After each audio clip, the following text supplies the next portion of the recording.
super secret location deep within the mountains of Colorado, it's time to strap up, strap in, or strap on with your host, Shenanigans in One Shot. It's From the Ashes Radio!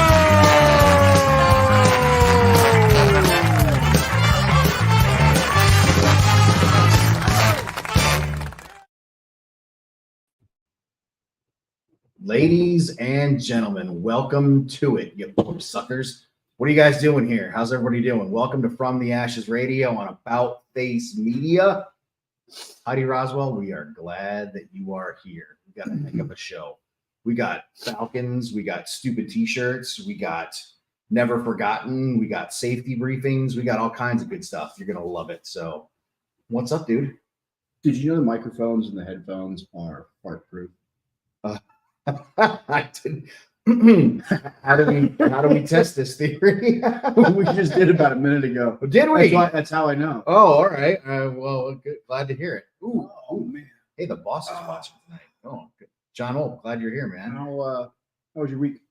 Better than I deserved. It was pretty awesome, man. It doesn't take a lot. No, it really doesn't. How do we sound, folks? You guys can hear us. Everything sounds the way it's supposed to. Everything looks the way it's supposed to. The week was outstanding. Nothing exciting. I took a bunch of our boys in blue fly fishing on Saturday. I saw that. That was very cool. It actually was super cool.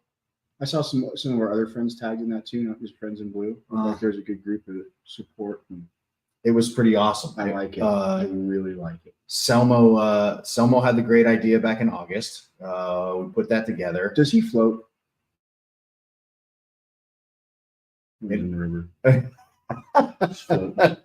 Naturally, of course. Since he is a black belt and likes to beat people like me up, I'm going to withhold comment on that. It doesn't matter what you comment. I'm going to make up things and put them in your mouth and I'll talk to him anyway. So, he does, in fact, float, yes. I watched that dude argue with a single fish for 30 minutes. And the best part was the fish won the argument. That thing has a brain that's this big. And that dude sat there whipping the shit out of the water for probably 40 minutes. And he lost the argument. Okay, so I've never been fishing with him. It's awesome. But he's really good, to be honest. I was just going to say, I've picked up. You can tell. Yeah. Just pick up. Like, he's really you have all your blacksmithing friends. You can tell the ones. Yeah. But it appears like he's actually pretty good. I see him with a lot of fish when he says he doesn't catch fish. He is really good. The reason he kept losing the argument is it was a big fish and it was a big bug, and the big bug was too big. The fish couldn't get the whole thing in its mouth and it kept spitting it out, and he'd get super pissed off, and you could see him wanting to jump in and grab it. That fish. And Everett was like, no joke, 3 steps he's up. there too. Yeah, Everett was like, where the was my, I don't finish. I don't know. You did. You did. It was actually super fun. It was cold. No, so it was rainy and cold when the day started. Before we actually got on the water, the sun came out, the sky turned blue, and it was gorgeous. And so it kept all the riffraff off the river. Like nobody else was there. No joke. No one else was there. A bunch of Where did you guys go? Same place you and I went. Oh, okay. Exactly. I really liked it. It was gorgeous. So no joke. Mike is standing in the water and he's getting his ass kicked by the fish. They're like doing this with their fins. It was awesome. And what do you call it? And it was just super cool. And a whole bunch of deer come walking out of the woods and walk through the river next to Mike. I mean, it was the most peaceful thing you've ever seen. It was so relaxing, which was the whole point of the day. Yeah. It was amazing. So what about you? How was your week? I noticed that security is still on the front porch. What's the deal there? Did you not get the fencing all fixed? And I did, but they decided. Why are security personnel? This is the snapshot. At one point, they said they're going to go over the fence. I ran electricity. They no longer went over the fence, so now they're going under the fence. So now I'm going to run a new fence around the bottom of the fence, so they don't go under. So they can go over, they can't go under. The only possibility is through. I think they have the capability, but I don't think they will. Our red team is amazing. They're special. They are escape artists. They are incredible. Well, literally, I want to say yesterday was like a 6 to 8 hour day, moving dirt, like setting up thing, a million different things. And tomorrow I'll run the new line. I got a couple parts I need to run the new line. And I gotta get shocked again. I mean, dude, great story. So first thing I do, unplug the fucking electricity. So there's no matter what, there's just no power ran down. Okay. I had to measure where the cord was going to the power, and so I hooked it all up, filled it up with dirt, and then I went to hook up the fence, and I was hooking directly to the damn charger. Okay. And I had about a 6-inch wire. Okay. And my hand and the charger. Uh-oh. Like not even running around the fence, like straight to me, 6 inches of wire, me and also, that thing's hot though. Yes, I'm They aware. got me so good yesterday. When the one security guard gave me that hug and put And me like into pushed the you fence, into it. a little wet spot in the front of the pants. Into your veins. Well, Can we get to Carl? you're excited about this one. Huh? You're excited. This one flipped your wig for you. I didn't even get mad. It's just the comedy of the roller coaster ride of what happens in society blows me away. Right? There's like, okay, for the next year, all we're going to hear about is fucking people getting kicked off planes, and then next year we're never going to do it. So it's like we get on these kicks and just like, can you just lay off and just ride the wave? Let's not ride the roller coaster. Let's ride the fucking wave, people. Go ahead though. This one's stupid. This one's ridiculous. So we have a listener whose name is Ron. Ron is prior service, and we find Ron's text messages to me. He's a very loyal listener, and we love Ron very much. He and his wife listen to the show all the time. I'm search my messages here because is he in the article? No, I'll dig it out. Ron, there it is. Comes right up. So Ron is a very loyal listener. He and his lovely wife Kathleen are listening right now. We adore Ron and Kathleen. Service members, Air Force, so we look past that. But they also work in the airline industry. So this comes from a very loyal listener. Come on, open up story. You want me to do it? I got it. Yeah, you already got it open. Oh, yeah. Go ahead. Holy right. shit. Talk about pissed off. We'll go to the people's post is pretty quick and to the point. So veteran allegedly kicked off a Delta flight for wearing t-shirt, flight attendant deemed threatening. A woman flying out of San Francisco International Airport was allegedly asked to where? San Francisco. I just wanted to make sure I got that out there. I laugh when a woman flying out of San Francisco International Airport was allegedly asked to deplane and change her shirt, which read "End Veteran Suicide." A woman was allegedly asked to deplane from Delta Airline flights. Blah, blah, blah. The t-shirt was threatening. Now, here's where it goes really good. She had to. Do you know she changed her shirt? Yes. Okay, this is where it gets. I'm trying to get to that part of it. So I don't misspeak. All the fucking pop-ups. No.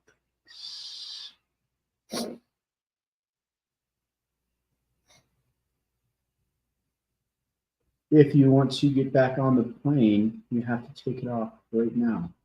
Hold on. Where the fuck is this like Me Too movement when it's a veteran? Yeah, that's a great question. So this female veteran was literally told on the plane if she wanted to be on the plane, she had to take her fucking shirt off. And then Marine Corps veteran. She told her that she didn't have a bra on, so she couldn't change. Yeah. Hey, your panties don't get in a bunch when you don't want. I like only wears. Yeah, great. whoever this Marine is, good on you. Marine tells him that. Flight attendants, Banks claimed, also told her to sit in the back of the plane, even though she said she was paid for an extra legroom seat. The flight was delayed, and she missed a connecting flight later in the day, she added. Just tell them what the shirt said. No. Oh, you want the shirt? Yeah. Where's the fucking shirt? Tell them what the shirt says. The shirt mind you, is on our Facebook page, the show page. You guys can go buy one if you want to. I posted. I'm pretty sure this shirt is about to go like. I wonder how many they're going to sell this week. I hope they sell. It says, "Do not give in to the war within. End veteran suicide." That's what the shirt says. Do not give in to the war within. End veteran suicide. Flight attendant says, "Hey, that shirt is threatening. Take it off." What the actual fuck, people? Oh my God. Could you imagine if like somebody like you and me was on the plane? It's such well articulated, silver-tongued individuals. I will fuck start your face. Yeah, exactly. We're going to start having some conversation. Mad props to this Marine for keeping it. Yeah. Me and San Francisco PD, we're gonna have a conversation. They made her change her shirt in the fucking aisle, and because she didn't have a bra on, they just had her face away. Hey, I'll bet you that Marine was like, "No problem. Welcome. Here's the boys. Inside out." Holy shit. That's fucking disgusting. And how is this not all over the news? It's all over our channels. It's all over the veteran channels. But how is this not front?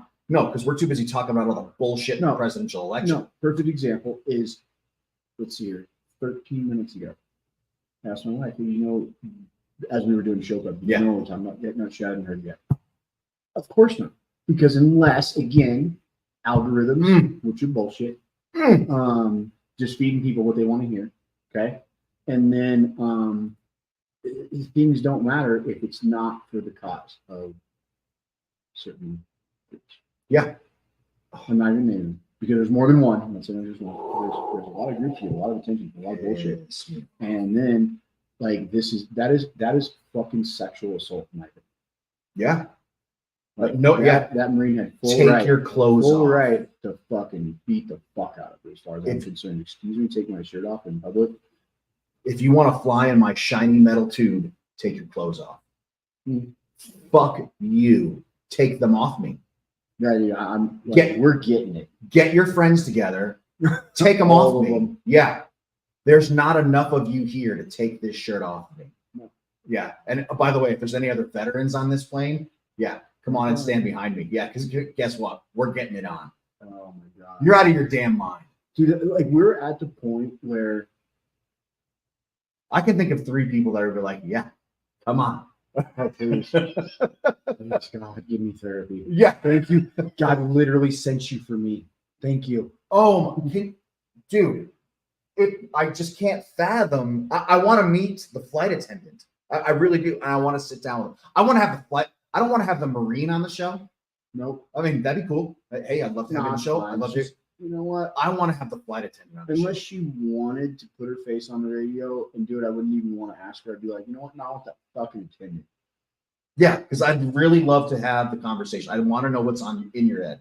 Please tell me your first thoughts when you saw the shirt that said, "Don't give in to the war within, end veteran suicide." Please tell me your thoughts. What went through your head when you saw that shirt? And then what went through your head when you said, "Hey, Marine, I need you to change that shirt. I don't have a bra on. I'll have to take it off." Okay, go ahead. Turn around. Take your shirt off. I'm sorry, what? And I get fired up about certain things. I know. This is now number 2 on my list. I love these details, but that is our combat call. And folks, if you haven't already, please go to From the Ashes on Facebook. This is a Till Valhalla shirt. Go to From the Ashes. There's a link there. Seth sent it to me. God, I love this guy. Go there, purchase the shirt. And then once you have purchased the shirt, if you are flying, go on Delta and put that shirt on and call me. And where I'll buy a flight to go with. Yeah, take a picture with you standing under a Delta sign at the Denver, standing under Lucifer. Dude, you're getting all these genius ideas. Hit me. Oh, it's your microphone. Hit me. You know I like these t-shirts. I've ordered you one before. When great things happen, t-shirts we bought. Okay. I mean, hey, one more wave. We love them. We have a tendency to spend money on t-shirts around here. What does Nathan Eichhorn say? Is it wrong of me to hope the plane crashes with only the Delta fuckface on board? No comment. Hey, Yeah. these are all recorded. We're not allowed to wish violence on airplanes, Nathan. That's not nice. But I would love, Kathleen, if you have contact with this flight attendant, I would really like to have we invite you on the show. Yeah, I want to hear your side. I would like to hear the thought process behind what went on when you saw that shirt. That is just my humble thought. You are welcome. We will get you a stool. We'll get you a set of headphones. We won't be nasty. I just want, we'll zoom you in, whatever. We will make a space for you. You are welcome on the show. We will not interrupt. We would love to hear your thought process behind. We will air a special show at whatever time is convenient for you. We would love to hear your thought process for what went on in your head when you saw that shirt. And we're going to rein it in now and relax. And buy some more shirts. And buy some more shirts. It's literally on our page. It's right there. You can see it. Let's support a good company. Bring awareness to end their veteran suicide. And let's make sure society doesn't hold us down and try and take away our First Amendment. Yes. I'd love to hear those details. I'd love to get that one. All right. So, all right. Let's now because seriously, guys, I want a picture sent to me. I hadn't done my usual show prep. I get a picture. I'm like, I thought I had to do a conversation. No, it's this fucking guy with the goddamn Falcon just fucking looking glorious. I'm excited about this one. Let's add him on. All right. There he is. That is Will. All right. How are you, bud? Hey, good. How are you guys? Look, and he's got one with him. Yeah, I got one here, and my other girl right here. Got a few more than that too. But I see one. Does that one have a name, Will? This is Pi. This one here, she's named after Laura Pascua, the first woman killed in Iraq. Actually. Oh, there's two in the room with you. You can't see them. I see the one next to the American flag. Yeah, First of all, I can flip on some other. Your studio looks better than our studio. That place is awesome. I don't know about that, but it's a work in progress, that's for sure. I want you to know that I wanted to have a chicken in a gardening glove here with me, and Seth was like, dude, that would be kind of disrespectful, dude. So no.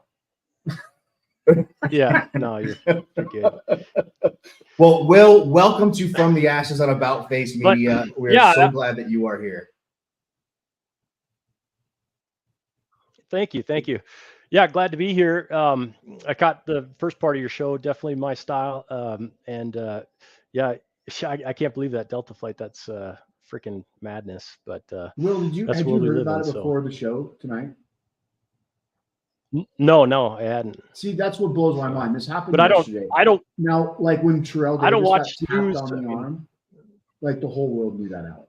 And I'm not Terrell taking away Davis. from it. I'm standing up for Terrell Davis in the situation also. I'm just saying, same page. You pick and choose a story. Yeah, exactly. How is it Terrell Davis gets all over, but a Marine having to take her shirt off on a flight?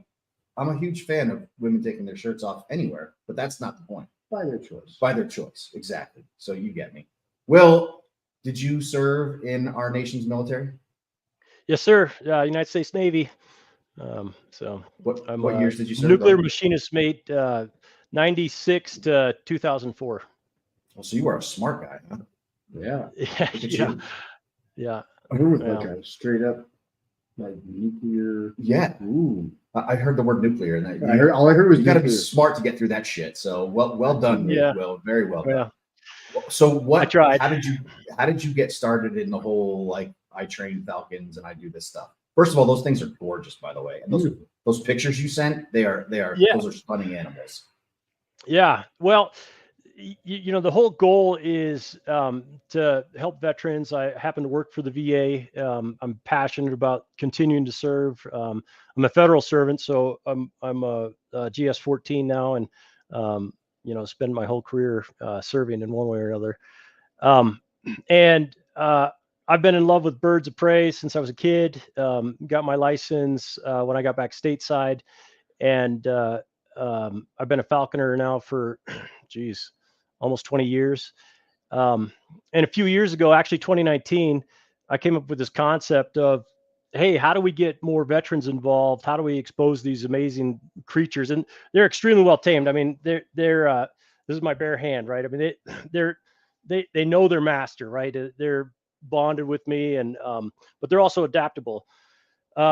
So through This some is so cool. Dude, so cool. My eyes, like, I swear I'm listening This to is you, Will, so but cool. this is the coolest thing we've ever seen, dude. oh yeah, no, keep going. We'll give you the rest of the hour.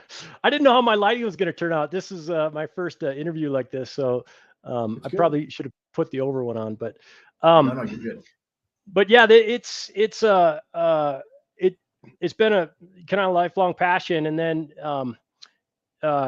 2 years ago, I guess now, or no, it was just last winter. No, 2 years ago, I met Colonel Greg Gadsden. Greg, he goes by Greg, who lost both his legs serving, and he was kind of a real inspiration. And I thought, I showed him some pictures of my hawks because we met at a business function, and I chummed up with him the whole night and had a lot of fun. But the idea kind of came out, well, what can you do for veterans specifically with, amputations, and how can you help them get back out in the wild and enjoy nature? And I was like, I got it. I'll give them a hawk. They can hunt with it. It's an animal that they can care for. There's a lot of, the same regiments that we had in the military. You got to maintain with a raptor as they fly off. And it's really repeatable. So then we got thinking, all right, let's get a little more involved. So I pitched it to a number of other veterans, specifically ones with amputations, because it kind of sung to me. It was like, an able-bodied veteran can go out and get their license to do falconry by themselves, but someone that's had an amputation, it's a little harder to get out there and train these birds. So I partnered with the North American Falconers Association, NAFA, and a bunch of local falconers, and we started the organization last year. It's called Project Veteran Wings, but we're not necessarily in love with the name. It just was available, so we took it. But the whole goal is to pre-train these falcons and hawks, and then give them to veterans specifically to go out in the outdoors with, hunt. And the other aspect that I do with them, and several other master falconers do, is called abatement. And that's where we go to like DIA, and every other Monday I go down to United Airlines and work. I work the Federal Center downtown Denver. We do these jobs where we basically scare the native birds away with the hawks and falcons to prevent bird strikes and damage to property. At the federal building, it's crow shit everywhere. So the crows will form murders, as they call them. And so we use these hawks to get in there and scare out all the crows. And occasionally they catch one and eat it, and that's fun too. But it's another aspect of the sport. We got to pump the brakes. So many yeah, times. I know. He's got to throw out so much information out. Yeah, sorry, I know. Go, hit me. I want to go to the foundation side, but I got to go back to ass kicking. So, like, are you bringing them as the enforcer of you just telling the birds to go away? And obviously they're birds, so they don't listen. And I guess an untrained bird, so they don't listen. You tell them to go away. So then you unleash your enforcer, and he flaps his wings, and they all go away, or he just commences violence. Yeah, to lay waste or what? Both. She caught a crow a couple of weeks ago. Yeah. And we put a GPS tracker on him. It's part of the regulations that we have to work under. And so I have years of GPS data, but my birds have flown as far as 22 miles from my ranch here in Berthoud, and then at the sites, I mean, they'll fly 7 miles in a night, just chasing animals. Oh yeah, and they all come back. Yep, they're trained to a whistle, and they're smarter than parrots, so they're very, very adaptable. So you just bring them to an area, and they just don't let anything come near? Yep. Well, they'll chase everything that's around. So you have to see the look on your face right now, dude. The audience can't because there's a microphone in front of you, but yeah, the look on your face is so awesome right now. He's captivated. Want to raise a for birds? Yes, exactly. Oh, my So, goodness. all right. So the first one is named Pie. You said. What is the other Yep, one's Pie. name? Bell. Pie and Bell. First of all, they're Yep. gorgeous and they're super Thank you. cool. Where do Thanks. you get? So let's say a veteran is listening right now, and they are. Mhm. There's lots of them listening, actually. Where does one get a Falcon from? Well, first you have to get a license to have one.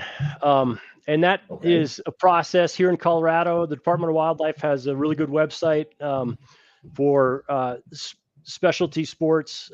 Falconry is one of them. And there's a process to it. You start out as an apprentice. You have to do that for 2 years where you're under the tutelage of a master falconer or general falconer. And and then there's, based on the grades you get, just like a rank, there's apprentice, general, and master. You get different species that you can have and hunt with. So as a master, I can have everything except for a bald eagle and golden eagle. Colorado's not giving out permits for golden eagles, but in other states I would qualify for a golden eagle. When you say hunt with them, you mean go shoo away birds, or you mean go? They No, have no, something no, no. to do with you getting out. Yeah, abatement is just like 10% of the sport. 90% of the sport is just going out, letting your hawk go and chasing up rabbits, quail, ducks, pheasants, you name it, we can kill it. The guys with golden eagles can go after small deer and coyotes. So, what? So they're getting the animal 100%, or they're. Yep. Oh yeah. What? Yeah, they 100%. They chase down the rabbits. That these two birds hunt you rabbits. said coyote though. Well, Yeah, the golden eagle can get a coyote. Yeah. Not with a falcon, with an eagle. Yeah. I heard that part too. He's getting his Google on. That's all. Yeah. This is the coolest interview we've ever done right here, dude. Oh well. That is super cool. Okay, very cool. All right, so it takes a little bit of a process. There's some training that goes into it, obviously. You got to get your permit, all that stuff. And this is, first of all, this is so cool. I love this. What does the training process look like? How involved is it? What does training look like? Yeah. So you got to work with the bird every day. It's not, I mean, you can skip a couple of days here and there, but they really thrive on human interaction. And so in my living room, I have 2 falcons behind the sofa that pretty much live there. These birds can stay inside, and this is my regular work office, and they do stay in here quite often with me. But that's the beauty of somebody in a wheelchair is I have a mount that I made specifically for wheelchairs for the raptors, so they can sit up above the veteran's head and then come down from up here, and totally manageable. But you got to make sure they have food and water every day. You have to manage their weight, because weight management and their hunger is how we motivate them to kill stuff. If you got a big fat hawk, it's not going to want to go hunt anything because it's like I'm good. I've got my food, so we manage that. My oldest son, when he was 12, he got his apprenticeship under me and passed the exam with the state and everything. And he was the youngest falconer in Colorado for quite some time. So it's not difficult. You have to learn all about the science of the raptors, the diseases they can get, all of the number of feathers, things to look for if they're unhealthy, that kind of stuff. Normal animal husbandry that you do with a dog. But instead of taking your dog for a walk, you take your bird for a flight, and it's amazing. I mean, I still remember the first time I had you start out with either a kestrel or a red tail when you're an apprentice. Those are the only 2 species that an apprentice can have. And the first time my red tail flew to me of its own free will, it could go anywhere, but it chose to fly back to me. It was like, it was the most surreal moment in my life. That's how long ago was that? You said that was 20 years ago for you? Yeah, 20 years ago. So, but I remember. Go ahead. Oh no, I remember every bird. I mean, I've had over 50 birds now in my career. but yeah, each species is different. So each species is built to hunt a certain group of species. So like these are considered parabuteos, and they can hunt birds or ground quarry like a rabbit. But redtail, a traditional redtail, normally just hunts hunts rabbits and mice and that kind of stuff. Which, of course, you don't want the mice, so you have to train them specifically on rabbits, and we call that entering game. That's where we train them to kill stuff bigger than they normally would go after. And most red tails actually don't go after rabbits necessarily. They 90% of their diet are snakes and mice. But it doesn't take much to convince them to kill a rabbit, honestly. And it's awesome when they do it. I mean, it plays out, and they're not always successful. A lot of times the rabbit gets away, but when it clicks, it's just better than gun hunting any day of the week. And I still love gun hunting. I go every year, but I'd much rather have these guys out with me and hunt this way. So. But so you take them out to Denver International Airport, run them up and down the runway, and well, we don't away all the goose and the ducks and the crows and all the things that can potentially cause damage to airplanes. Right. And they, and they just scare away all the birds. Yep. And I love that she's sitting back there nodding at you as I'm talking. She's like, it's like, that's what I do. Yeah, she's like, I go out there my jam, and I tear that shit up. Yeah, exactly. I'm fuck them chickens up, man.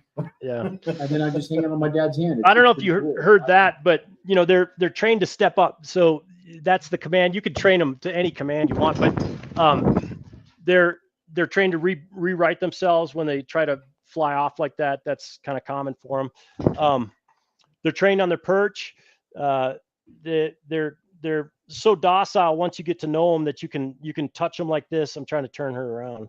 There you go. She's camera shy. They're really not a liability once you've trained them and have them adapted to you. If you came into my office and tried to grab that bird like that, she'd rip your hand off. But that's just because you're new and she doesn't know you, just like a dog would, So a dog's gonna bite somebody that comes and tries to rub on them just like that. So I'm thinking about Rambo right now. I am too. Okay, so I'm on a ranch and I have a livestock guardian dog, and I love him. He's a very sweet boy, but I do keep in my mind that he outweighs me by about 10 pounds and he can fight bears. So I'm all like, he is literally the sweetest Robin, like the sweetest boy in the world.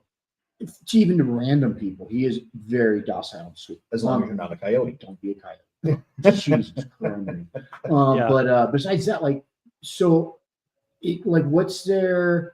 what's their probability of turning on you? That's a bird. You know what I mean? Really minimal.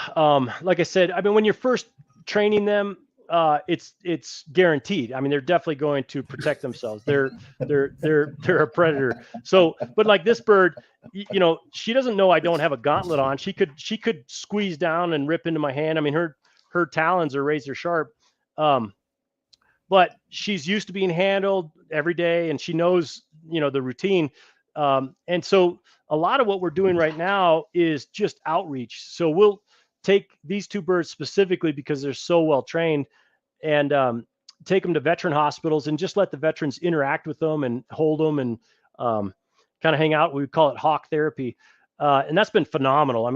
Just the impact that I've gotten from veterans experiencing that alone.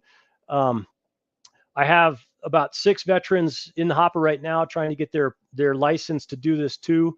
I would love 100, honestly. And the Department of Wildlife is 100% behind the program. So they are willing to allow me to have more apprentices than they normally would, just to accommodate the growth of the program. And then nationally, we have hundreds of other master falconers that are just as good as I am, because I'm no rocket scientist. And there is an art to this. But it's just good animal husbandry, good animal training, and consistency. And so that network, though, of NAFA falconers that I mentioned are all over the country, and they're just willing and waiting to help other veterans get their license and get some of these amazing birds. Does it pay? I mean, this is something I feel like the person that does this doesn't care slightly. It's 10 cents or $10 million a year. Like it's like if the person wants to do it or not. But does it pay well? Like, is there lots of work out there? You said there's a shortage, but like, is it something that somebody can make a sustainable income? Yeah, I mean, you can. I work with a company called Wings Over Colorado because you have to have an abatement license by the feds to do that. So I work under a licensed abatement company, and they pay me, roughly $100 an hour at the end of the day. So it's very lucrative. There's, I get paid better than I do as a fed, and I get to walk around and fly my hawks, and it's very rewarding. Do they stop the airplanes during that? No. So I was going to correct you, but we do the hangars and the mechanical areas. Specifically, we don't do the runway at DIA, but all over the East Coast, there are other Falconers that do abatement at the runways. And then on the West Coast, there's hundreds of Falconers that do vineyards. All the vineyards on the West Coast have issues with migratory birds eating all their grapes. Right. And so they'll hire Falconers to come in and fly their Falcons over the grape vineyards. And as soon as a Falcon's in the air, or any raptor for that matter, most birds won't fly. They tuck under. Right. They don't want to get up in the air because they know they're going to be dead if they do. Right. It's kind of like that same concept, different with Rambo. There's coyotes everywhere. You see them half a mile down the road and further, but you don't see them within half a mile because they know he's there. He will fuck them up. So I would imagine, but that makes sense to do the hangers too out here. And the vineyard thing makes perfect sense. Oh yeah. Well, I want to be as respectful of your time as possible. You've been extremely generous. I could talk to you for hours, dude. I'm going to pass you off to my hetero life mate here. Although this is the most I've heard you talk in any interview, dude. This is clearly your jam. Clearly, this is what the thing for. Oh, hey man, I know a guy. Yeah, exactly. What's that? Don't worry about it. Yeah, I would love to see your LinkedIn. Fucking bird on. Rambo's just sitting back there. I used to be cool. What the? I no longer have people that enforce at the academy.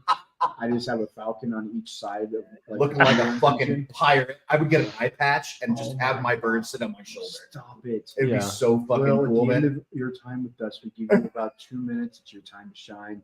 You can talk about whatever you want. I hope it's more really cool Falcon stuff. We've got about 2 minutes. Anything we glossed over, anything you wanted to talk about that we didn't, we'll try not to cut you off. We got about 2 minutes. No, you're fine. The other thing this gives veterans is a real sense of pride. I'm proud every time I walk around with one of these guys. It's not to show off or be ultra macho, although that is a plus, right? That you get that. But no, it's everybody's right here in our country to have one of these birds, and there's lots of them available. You trap them from the wild for free, so you can get into the sport for very little money, and you can really accomplish some cool stuff with them. Plus, you learn so much about wildlife. I mean, the stuff that I've learned from these hawks and falcons, I could spend days just going over. It's unreal. But anybody interested, reach out. There's the Colorado Hawking Club, which I'm a part of too, is very active here in Colorado. But NAFA, North American Falconers, has a great site on becoming an apprentice and getting your license, and getting a raptor yourself and doing this. There's no reason any of your listeners couldn't do this. You can have a kestrel in an apartment, so you can have one of these raptors in a living space. It doesn't have to be on a 36-acre ranch like I've got. But I have 6 birds, so we've got a lot of raptors on our property, and I give them away. So both these birds are available to be given to a veteran. So if they can get their license and get into the program, I got free birds for them, and then I'm happy to train more. So I'm trying to be a factory for this sport and produce a lot of other veteran falconers like myself that get so much rewarding, time and they get to put their energy and their knowledge into something fruitful like this that actually can pay you money too. So it's not all just a hobby, that's for sure. It's super cool. I agree. And I have one more, and then I'm done. I swear. Yeah. So Go. if you're on a ranch, what if you have other livestock? Do they know what they can hunt and what they're not supposed to? They do. She kills chickens pretty bad. This one doesn't, but you can train them. But when I fly the hawks, I make sure the chickens are all in. And we got cows and horses and bigger stuff that they obviously wouldn't even go after. But there's I've got livestock dogs myself. I've got a German Shepherd. So they're trained with dogs also. We use the dogs to flush the game just like you would in a gun hunt. So we'll have a dog in front pointing if we can, or flushing the game for us. But it's an awesome way to hunt, and more people are willing to let you hunt on their land with a raptor than they are a gun. So I've never been refused when I'm out hunting, past my ranch. When I go and knock on a door, I'm like, hey, can I trespass and hunt on your property? And they're like, fuck yes. Can I hold that bird? And I'm like, yep, there you go. So literally, I would literally be like, do you want to ride? Yeah, exactly. Do you want lunch? Yeah. That's outstanding.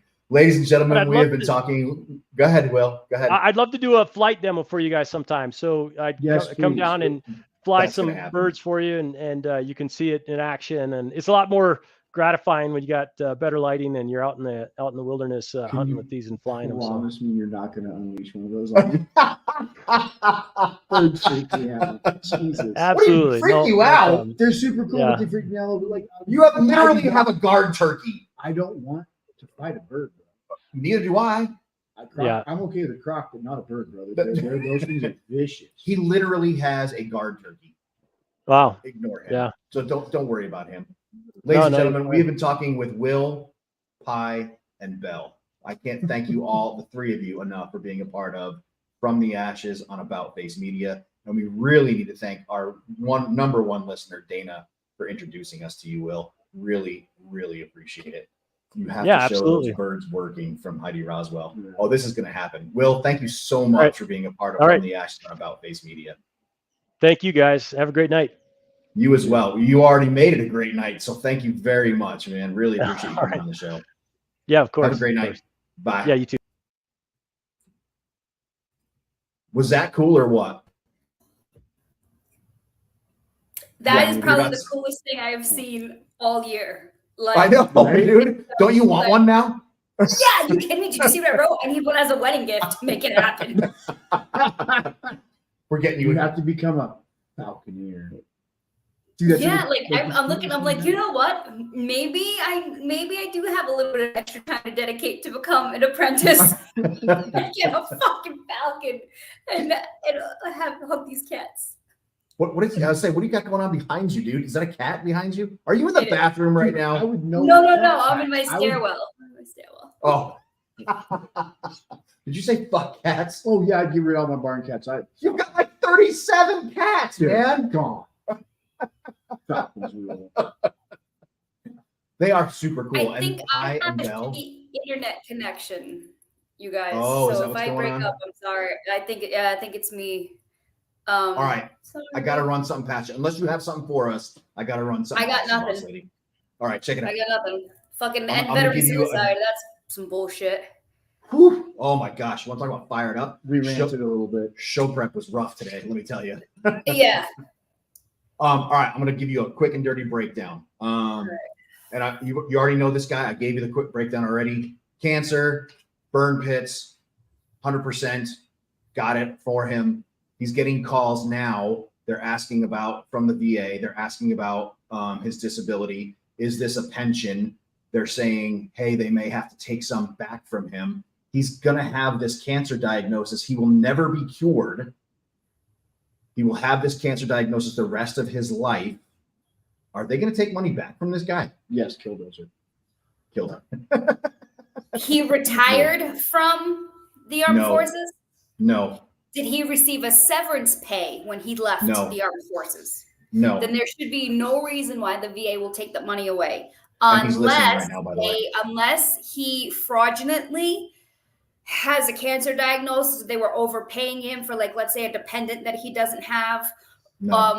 But I've never seen the VA take money away unless your disability has gotten better or it was a fraudulent claim. No.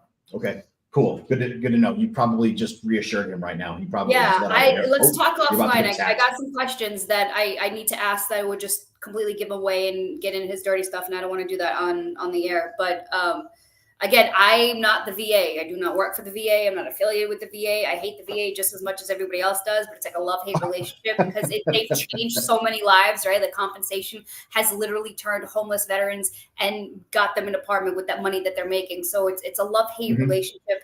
But I need to know more, but I've never seen.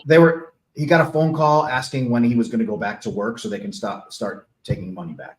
And he's like, I'm going to go back to work, but I will never be clear of this cancer diagnosis. I would like to go back to work. So he could file. I mean, if he wants to go back to work, fine. I would file for permanent in total and not the individual unemployability, because individual employability, it'll pay you at the 100%, but you can never hold gainful employment again. So he's got a couple options. I don't understand why they would take this money back. Like, it wasn't a surgery, right? No, he did not have 100% convalescent. No. Yeah, I don't understand why they would do this. Yeah, he, like I said, on the way out to the show today, I'm getting text messages from him, and he's like, "Dude, what the fuck?" And I'm like, "Hey, man, I will ask when we get on the air." I hate the knot in the stomach that the VA puts in veterans' stomachs. Like, I hear it all the time. When a veteran sits in my office, I'm like, "You all right?" They're like, I have a knot in my stomach. I have a knot in my throat. I'm nervous. And I'm like, why are you nervous? Like, it's me, right? Like, I'm like the least threatening person on the planet. I'm like, it's me. Like, and he's like, it's the fear that I'm going to get the compensation taken away, that I'm going to get denied for healthcare benefits. And like, and it's a real thing. Cause I remember it still happens to me when I get a letter from the VA, I get a little like, oh my God, what is this? Like, what now? And as a VSO, I know what to expect. I know that the dependent verification forms are going to come in. And if you ignore those forms, the VA will stop your dependent pay. So if you get a letter from the VA saying, we need you to verify your dependents, please do not ignore it. They'll send it out one more time. After that second time, they're like, hey, man, I guess you don't have any more dependents, and they will remove that extra money you get from having dependents. So please fill out that form. Do not ignore VA letters, guys. Like, it doesn't go away. So many of them. You get so much mail from the VA. It's amazing. Yeah, and you know what it is? Like, I get, like, when I have an appointment coming up, I get easy 5-6 email reminders. I get a postcard. I get letters. I get a phone call. Like, there's no way for me to miss this next appointment. I was just going to say, they do that because, you know, their community misses shit sometimes. Yeah, well, yes. And so they did a study and they found out that veterans want to be reminded that, oh, they forgot. And so even if you put it in your calendar, or you're like, oh, I just got off the phone. Okay, I got to put this in my calendar and I forgot, or I lost the piece of paper I wrote it on. It is important. So veterans need, as annoying as they are, they need these reminders. So I don't complain about the reminders. I complain about all the other. My battery's gonna die, so you guys get to travel around the house with me. That's all right. We only got you for another minute or so before we get to the rest. You got anything for? Thank you for that information, and that's a good thing. And you're right. You summed it up perfectly when you said, "What now?" You're exactly right. When you get a phone call or a letter from the VA, it's always, "What now?" And you're exactly right. Feel that, and I'm a VSO, right? And I handle the VA stuff daily, right? Sun up to sundown, and I live, breathe, eat VA. And I still get a knot in my stomach when the letter comes in. I cannot imagine how veterans feel. It's got to be like triple my anxiety when they get a letter from the VA not knowing, especially if it's an unexpected letter. Like June, July, we all get that letter saying, you know, you're 80%, you're 20%, you know, are you permanently disabled? We all get that letter. But if you get a random letter from the VA, it literally puts a lump in your throat. And I hate that. I hate that the VA does that to us. Well, I mean, you're exactly right. And combine that with, I mean, Yeah, you're exactly right. It's just so kind of VA math. I'm constantly having conversations with veterans about VA math, and they're like, "Why those things don't add up? Why am I 20%? 20% doesn't equal 40%." And even people that work in the VA. Yeah. So, and that's another thing. Doctors, right? VA healthcare is not the same thing as VA compensation. VA healthcare doctors do not know the 38 CFR. So if you go for your healthcare appointment and they're like, you should be at 80%, you don't fucking know that, because the VA doctors, the healthcare, they are there to diagnose and treat. Yeah. They are not there to give you compensation. They don't know the 38 CFR, Code of Federal Regulations. So I've never had one ever say anything. I have about percentage stuff. Yeah.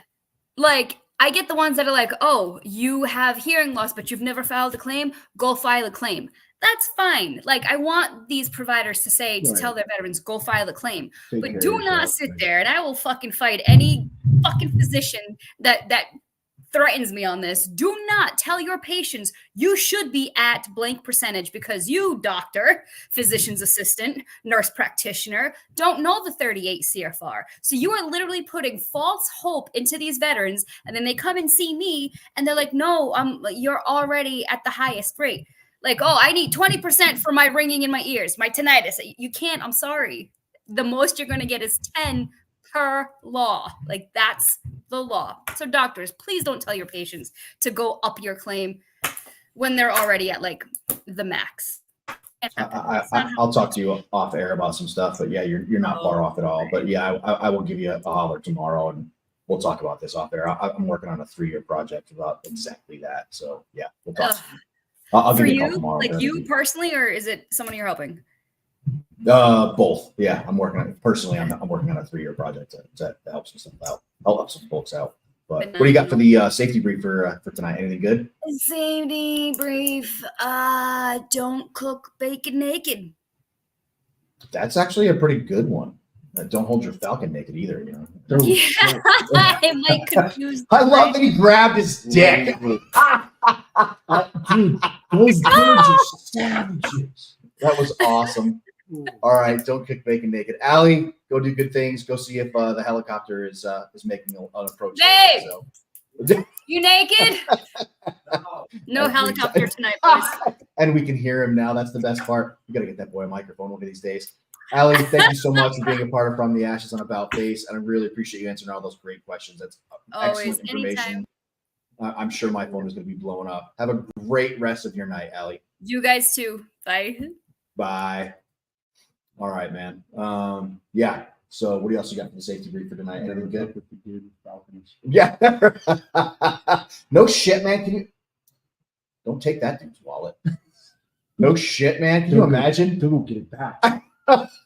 Can you imagine a dude walking to 16th Street Mall and some crackhead takes his wallet? This is a killer subject.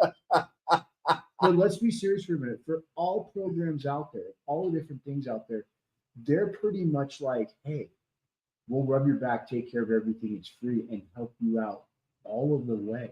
Yep. Like, we'll do everything except for beat you. Yep. One of the most like complete, like, here you go things. That's what he said. He's like, I'll give you a bird. Yeah. Come on over. I've got a bird. All you got to do is pass this test. Yeah. And by the way, here's a job. And don't get me wrong. I assume this again. You got the cool factor. I'm sure it's some work. You're putting in some work. You're about to work with a bird. I have birds. You do. Can you train one of them turkeys down there to do my turkey? I do. You had to warn me when I walked down there last time. Hey, don't get between me and the turkey. He doesn't like people next to me. It's one of my favorite pictures right now. Like stomping up. And he got all like flexy. Yeah, he's like puffs out. Sup, bro? What's going on? Sup? I was like, dude, is that turkey wearing a tap out shirt? What the fuck? This stupid bird follows me around everywhere. I'm like, dude, you realize you're a Thanksgiving dinner? Yeah, you got about 3 weeks before you're sitting alongside the mashed potatoes. That's awesome. Are you really? Is he gonna? Yeah. Oh man, are you gonna get more of him? No other plans. Things don't work out. Amazing. Yes, it's a ham.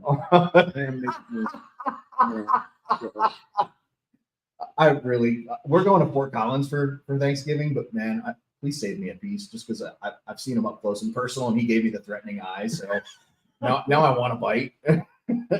All right. So, hey, folks, we come to the end of that part of the show where we've got to ratchet it back a little bit. So this comes from a good friend of mine. So when I was in DC, I used to hang out with a young lady named Nora, who was, there's no other way to say it. This chick was a complete and total badass. She kind of hung something up the other day. So this comes from my friend Nora, Master Sergeant Heminger. So I'm deeply saddened by the loss of Master Sergeant Heminger. I want to express my heartfelt condolences to his wife and family. He was one of the biggest inspirations for joining the Army, and in particular for me becoming airborne. I'll never forget how he used to tell stories about soldiers getting cold feet before jumping, and he would be the one as a jump master to kick them out of the aircraft. I love stories like this. His story stayed with me, and I would always tell myself I want to be airborne like Master Sergeant Heminger. I'll be the first one out of the airplane, so no one will ever have to kick me out. In fact, through all 67 of my airborne jumps during my military career, I scrolled a little too far. I hit the wrong button. Master Sergeant Heminger was always on my mind. His influence was profound, and I owe a great deal of my motivation and my determination to his mentorship in JROTC. Please know that my thoughts are prayers are with his wife and his family during this difficult time. He touched countless lives, including mine, and I am forever grateful for his guidance and his examples. With deepest sympathies. Please join us for a moment in remembering Master Sergeant Patrick J. Heminger. Ladies and gentlemen, when you sit down for dinner tonight and you put your hands together and you go to bed tonight, drop to your knees, and you say your prayers, please remember Master Sergeant Patrick Heminger and his family in particular and his service to our nation. And we thank you very much for that. Ladies and gentlemen, you have been listening to From the Ashes on About Face Media. This show will re-air on WTF Moments, which we really, really appreciate WTF Moments re-airing our shows. We really sincerely appreciate it. You've been listening to From the Ashes on About Face Media. We're going to slide to the right with pass the mic to Kendra so she can talk to PTSD and pageants and do nothing but good stuff. So we are heading out, and thank you so much. We will be back next week. We're going to have Farm Box Foods on the show. Thanks a lot for listening. We really appreciate you being here. And get yourselves a Falcon, folks. Have a great night.